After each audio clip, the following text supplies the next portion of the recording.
श्री शिवाय नमस्तुभ्यम। हर हर महादेव।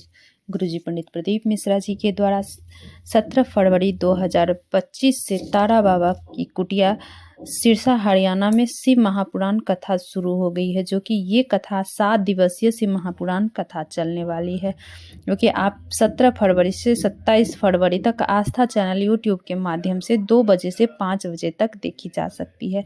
आज की कथा बहुत ही रोचक जानकारियों से भरपूर थी। आज की कथा में गुरुजी पत्र उपयोगी सहित 8 जानकारियां दी हैं। सभी की जानकारियां आपको इसी छोटी सी वीडियो के माध्यम से प्राप्त होने वाली है। आज की कथा में गुरुजी पत्र के माध्यम से ढेर सारे उपाय बताए हैं, तो आप सारे जानकारी के लिए आप इसी वीडियो के अंत तक बने रहें।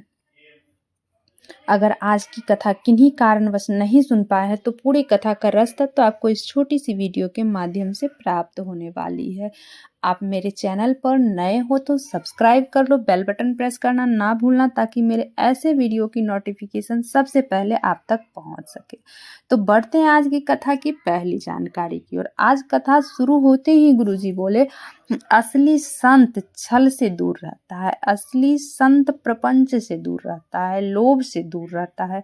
असली संत को लोभ से मतलब नहीं होता है। असली संत एकांत में बैठकर भगवान को भजते रहता है। असली संत आपको नोट की गड्डी नहीं देगा बल्कि लेगा, क्योंकि उस गड्डी से भूखे को भोजन कराएगा, असहाय की सहायता करेगा संत आपके पैसे से, तो आपको आशीर्वाद मिलेगा।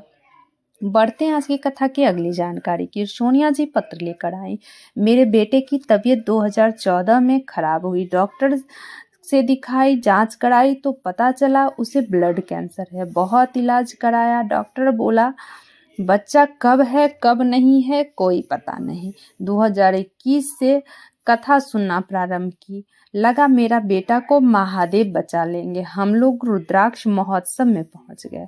बाबा पे जल चढ़ाते, बेलपत्री देते, आचमन कराते, कंकड़ संकड़ की पूजन किए, रुद्राक्ष का जल देते, फिर रेवाड़ी की कथा बच्चे को श्रवण कराई, वहाँ की रज, वहाँ की मिट्टी शरीर में लगाती। डॉक्टर से दिखाई, फिर से डॉक्टर को जब दिखाई, जांच कराई तो डॉक्टर बोला कैंसर ठीक हो गया है। उसी का आभार व्यक्त करने हम कथा पंडाल में आए हैं। बढ़ते हैं आज की कथा की अगली जानकारी की। चौहान जी पत्र लेकर आई, गुरुजी हम सरकारी क्वार्टर में रहते हैं, मेरी बेटी 9 साल की है, उसे ऐसी बीमारी है जितना दवाई कराती उतना बीमारी बढ़ते गया, कोमा में चली गई। वहीं की नर्स आपकी कथा के बारे में बताई, कथा सुनती, बाबा पे चढ़ा जल लगा देती। बेटी कोमा में थी तो उसको जल पिला भी नहीं सकती थी, तो जल चढ़ाती, शरीर पे लगा देती। बेटी के शरीर में हलचल हुई, शरीर पूरा जला हुआ ऐसा हो गया था। आपकी कथा भटिंडा में श्रवण कराई, वहाँ की मिट्टी शरीर में लगा दी, बाबा पे चढ़ा जल लगाती। अब मेरी बेटी का शरीर पहले के ऐसा हो गया है।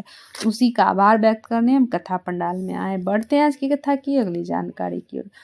आर्मी के एक भाई का पत्र आया, हम फौजी भाइयों की तरफ से कोटि कोटि प्रणाम। किसी व्यासपीठ से ऐसे शब्द नहीं सुने थे, आपसे सुने। आप कहते हो सावन में 2 लोटे जल चढ़ाओ, एक अपने लिए एक फौजी के लिए। आपसे एक प्रश्न है गुरुजी, हम सैनी आपके पशुपति व्रत बहुत लाभ होता है, तो हम सेना लोग भी आपकी पशुपति व्रत करते हैं। हम सैनिकों को की टोली आपकी व्रत करना चाहते हैं, लेकिन नहीं हो पाता है। हम एक जगह तो रहते नहीं हैं, अगर कहीं आज हैं तो कल कहीं और है, तो हमारा 3 सोमवार एक जगह हो जाता है, फिर कहीं और चले जाते हैं, तो कैसे करें पशुपति व्रत। इस पर गुरुजी बोले, आपको कुछ करने की आवश्यकता नहीं है, आपको कुछ नहीं करना है, बस माँ शेरावाली की आरती आप करते रहो, मन का दीपक मन में जलाओ, मन की भक्ति जगाओ, वही भक्ति है, आपसे बढ़कर कोई भक्त नहीं, आप तो देश क्या रक्षा कर रहे हो। बढ़ते हैं आज की कथा की अगली जानकारी की ओर। मीना जी पत्र लेकर आए, गुरुजी मेरा बेटा पढ़ाई में बिल्कुल मन नहीं लगाता था, हम बोलते थे पढ़ाई में मन लगा तो नहीं लगाता, बोलता हमें मन नहीं लगता है। मेरा बेटा बोलता, मम्मी क्या कथा सुनने से, जल चढ़ाने से बाबा मन पूरा करते हैं? मुझे पढ़ाई में मन नहीं लगता है, तो क्या मुझे पढ़ाई में मन लगने लगेगा? मैं कुछ कर सकता हूँ? तो मैं बोली बिल्कुल कर सकते हो। मेरा बेटा जल चढ़ाता, एक बेलपत्री खाता, बेटा का मन लग गया, कुबेरेश्वर धाम भी चला गया।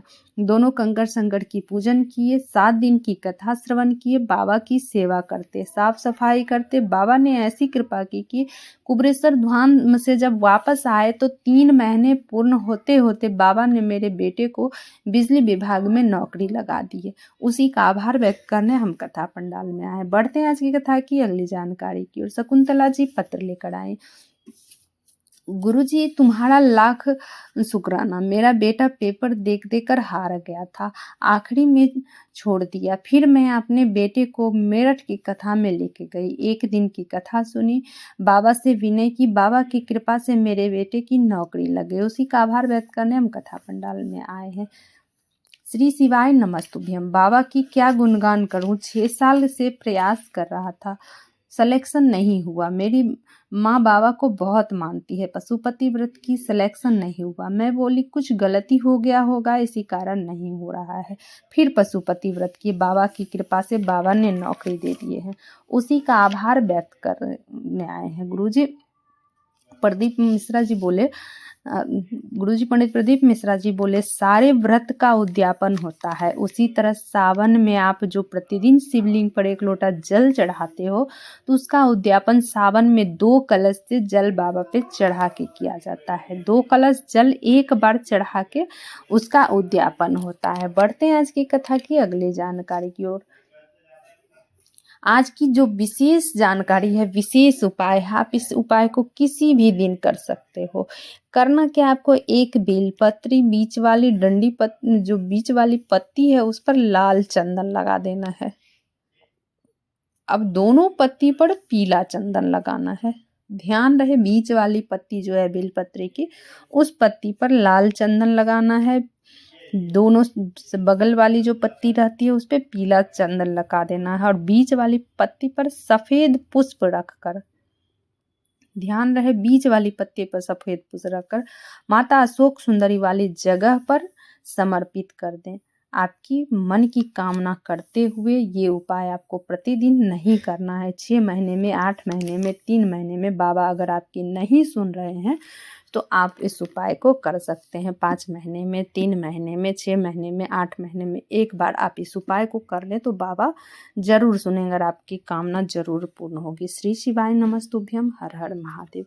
दोस्तों, वीडियो से जुड़ी हुई कोई भी जानकारी चाहिए तो कमेंट बॉक्स के जरिए पूछ सकते हैं। श्री शिवाय नमस्तुभ्यम। हर हर महादेव।